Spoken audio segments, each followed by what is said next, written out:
There are moments when life seems to conspire silently to reconnect us with someone from the past.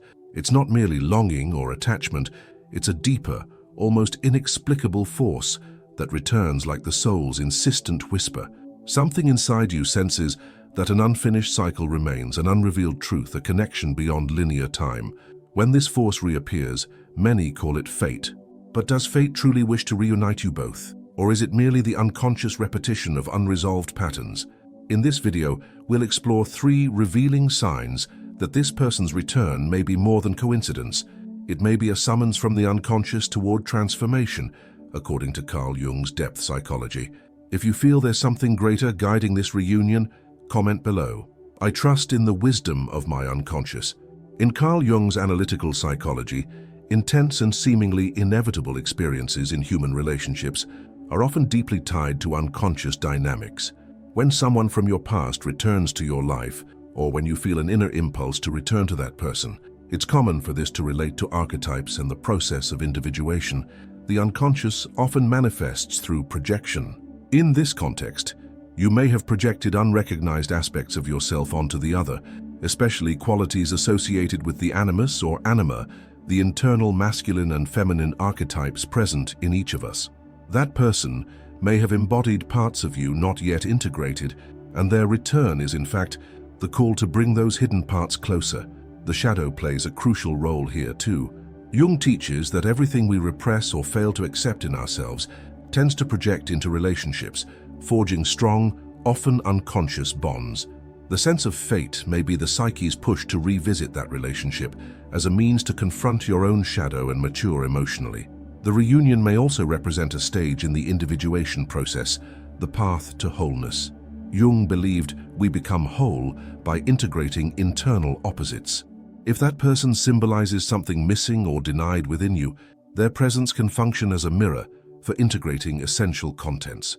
Therefore, when fate seems to pull you back to someone, what's at stake may be far deeper than romantic love. It may be your own unconscious striving to awaken you to a new phase of your inner journey. Not all returns are regressions. Sometimes what comes back from the past is not a repetition, but a profound reverberation of the unconscious, crying out to be heard. When someone returns to your life, or when you intensely feel that person's psychic presence, even without physical contact, a symbolic field forms. This field can contain fundamental clues about your inner journey. Jung said that whatever fails to reach consciousness returns as fate.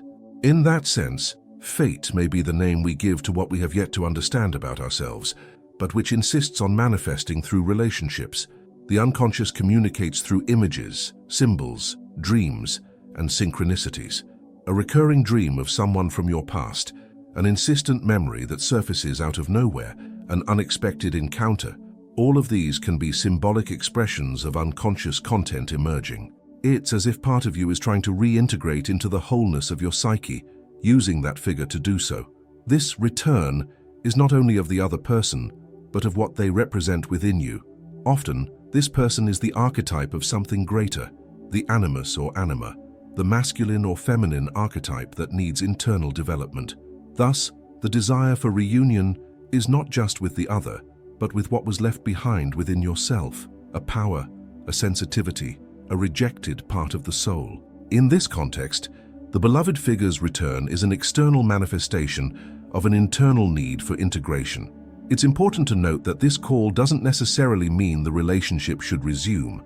The reunion can occur externally or only internally through recognition, forgiveness, and acceptance. What matters is attentive listening. What is your soul trying to say through this impulse to return?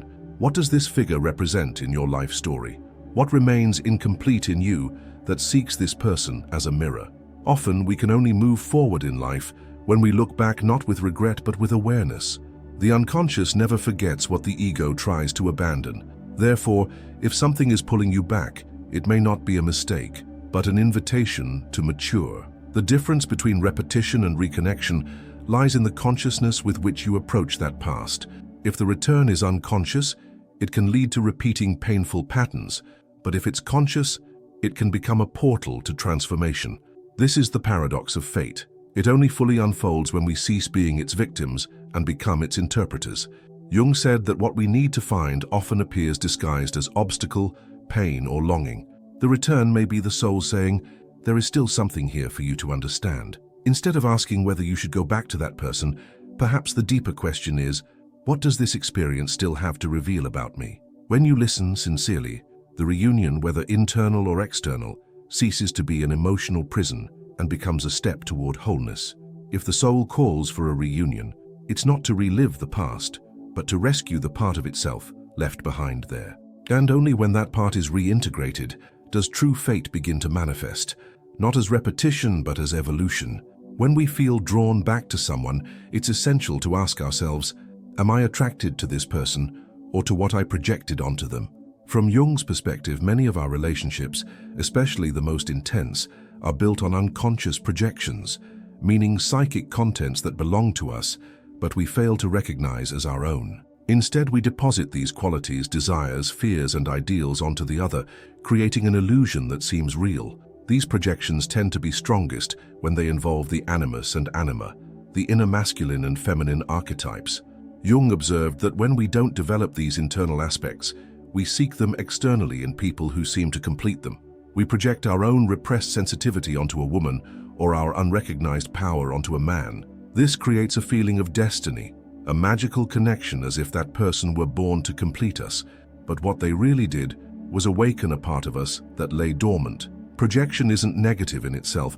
In fact, it's inevitable. Through relationships and projections, we become aware of who we are. However, the danger lies in confusing projection with reality.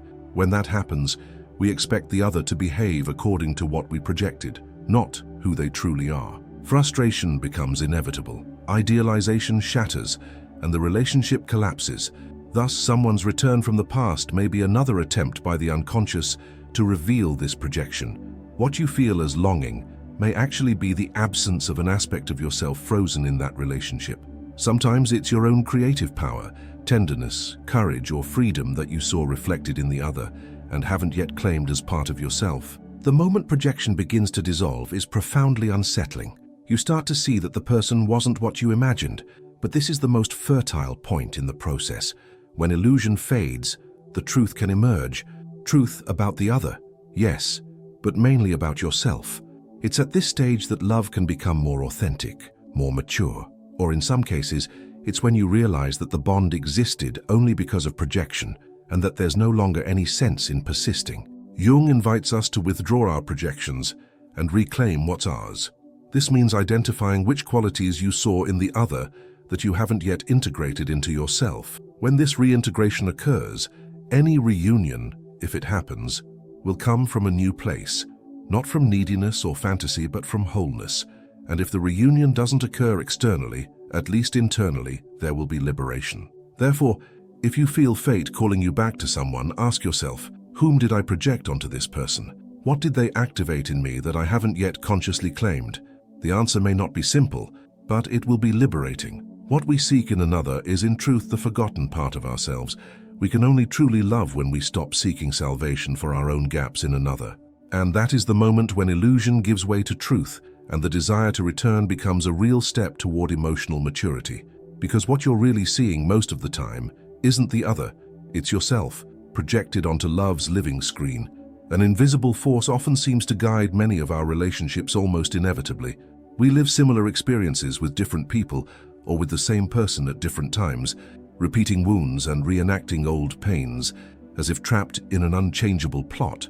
For Carl Jung, this is directly linked to the concept of the shadow, all that we are but fail to recognize in ourselves, and it is precisely this denied part of the psyche that holds the greatest power to attract, confuse, and imprison our bonds. The shadow is not only what we consider bad or negative, it also includes undeveloped talents, repressed desires, truths we've learned to hide. When we're unaware of these aspects, they tend to manifest in relationships, creating repetitive patterns that seem beyond our control. Thus, re-encountering someone from the past may be a new chance to confront an old pattern. And if you feel fate pulling you back, it may not be because of the other person, but because of the cycle that remains unclosed, and that needs to be understood and integrated. Relationships with strong emotional charges and histories of comings and goings are often laden with shadow projections. We see in the other what we reject in ourselves and react to them in exaggerated ways, either enchantment or aversion. Often intense passion or constant conflict are signs that the shadow is active. When we don't recognize this, we get lost in blame, resentment, and idealization. But when we begin to see that the other is revealing parts of ourselves that we avoid, we can use the relationship as a mirror for transformation. At this point, repetition becomes revealing. Jung stated that until we bring the unconscious into consciousness, life will continue presenting the same situations. That's why many people feel they cannot forget someone, because the bond is not based solely on affection, but on the unconscious need to resolve an internal conflict. The shadow manifests through the other so we can see it clearly, confront it, and finally integrate it. This integration is neither simple nor immediate. It requires courage to look within and acknowledge that the patterns reside not only in the other's behavior, but also in our own choices, reactions, and expectations. You must ask yourself, what in me allowed this dynamic to repeat? What was I trying to avoid feeling? What do I gain, unconsciously, by keeping this cycle alive? These questions aren't easy, but are essential. Someone's return can then become a new test, not a punishment, but an opportunity. If you act the same way, you repeat the cycle. But if you observe with greater awareness, you can transform the experience. The shadow, once recognized, becomes an ally. What once seemed mere suffering turns into self-knowledge, and that changes everything: how you relate, what you expect from the other, and above all, what you are willing to offer. The key is realizing that the cycle doesn't break by distancing from the other, but by fully embracing yourself. It's not the other who needs to change, it's your consciousness that needs to expand. When that happens, even if the relationship doesn't continue, it has already fulfilled its transformative role. And if it does continue, it will be from a new place, more mature, more genuine, more free. Therefore, when life seems to bring someone back, look beyond the surface. Ask yourself, which part of me is trying to be seen through this return? Perhaps it's the shadow asking for a seat at the table, and once it's welcomed, the cycle ceases to be a prison and becomes a portal to a new way of loving, not as unconscious repetition, but as conscious choice. Within Jung's vision, life's deepest purpose is not to reach a state of perfection, but of wholeness, a continuous process he called individuation. This path involves recognizing, integrating, and making space for all parts of the psyche, conscious and unconscious, feminine and masculine, light and shadow. And surprisingly, it's often our most intense relationships that serve as catalysts for this process. When someone returns to your life and you sense something greater behind it, what may be happening is a call to individuation, not merely an emotional reconnection, but the integration of forgotten parts of yourself. Many people seek salvation for their inner voids in love. Jung, however, proposes that real love is only possible when each individual begins walking toward their own wholeness. In other words, true love doesn't arise from neediness, but from completeness.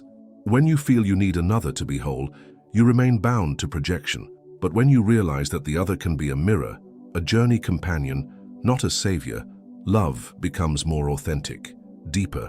Someone's return can be the moment life offers a new chance to live that love more consciously, not to repeat the same mistakes, nor to seek in the other what you haven't yet found in yourself, but to walk side by side with more presence and less illusion. For this, each must face their own shadow, acknowledge their projections, and commit to the inner growth process. Only then does the relationship cease to be a battlefield and become a field of evolution. Individuation also involves recognizing animus and anima, the inner masculine and feminine archetypes. As we develop these aspects within ourselves, we stop seeking them compulsively in others. A man who embraces his sensitivity, intuition, and empathy develops his anima and no longer needs a woman to access those qualities. A woman who accesses her strength, reason, and focus is in touch with her animus and no longer needs a man to feel protected or validated. When these archetypes are integrated, relationships become encounters between wholes, not between needy halves. Thus, someone's return may represent a new phase of the psychic journey, the possibility of living a real love based not on need, but on choice. A relationship in which both individuals acknowledge their processes and walk together not to complete each other, but to expand mutually. And even if that reunion doesn't materialize into a lasting relationship, it can mark a symbolic milestone, the closing of a cycle of emotional immaturity and the beginning of a new stage of inner life. What we call fate may in fact be the unconscious pushing us toward wholeness. The experiences that disturb us most emotionally are precisely those with the greatest potential to transform us. Therefore, when you feel a strong pull back to someone, instead of seeking answers in their behavior or in external signs, turn inward and ask, what does this person represent in my individuation journey? What is being asked to integrate now? If the answer comes with clarity, the path lights up, not because it becomes easier, but because it begins to make sense. Then love ceases to be a game of expectations and becomes a field of consciousness, a sacred space where two souls, each whole unto themselves, choose to walk together, not to complete each other, but to recognize each other as living mirrors of the wholeness they already are. Some connections don't fade with time. They remain silent because they carry not only memories, but profound lessons about who we are and who we can become. When we feel fate pushing us back to someone, we're not facing a mere romantic reunion, but a rare psychic opportunity to understand our projections, integrate the shadow, and take a real step on the path of individuation. Jungian psychology teaches us that nothing returns by chance. If a figure re-emerges in your inner or outer world, there's something to be observed closely, not to relive the past, but to transform it into self-knowledge. Whether that return is experienced as reconnection or closure depends on how willing you are to meet your own truth. If this content resonated with you, subscribe to the channel and turn on notifications. Here, we delve deeply into human experiences through the lens of analytical psychology. And if you want to continue this transformation journey, click on the video appearing now on your screen. It may be the next step in your inner awakening. Until then, and remember, every return when conscious is progress.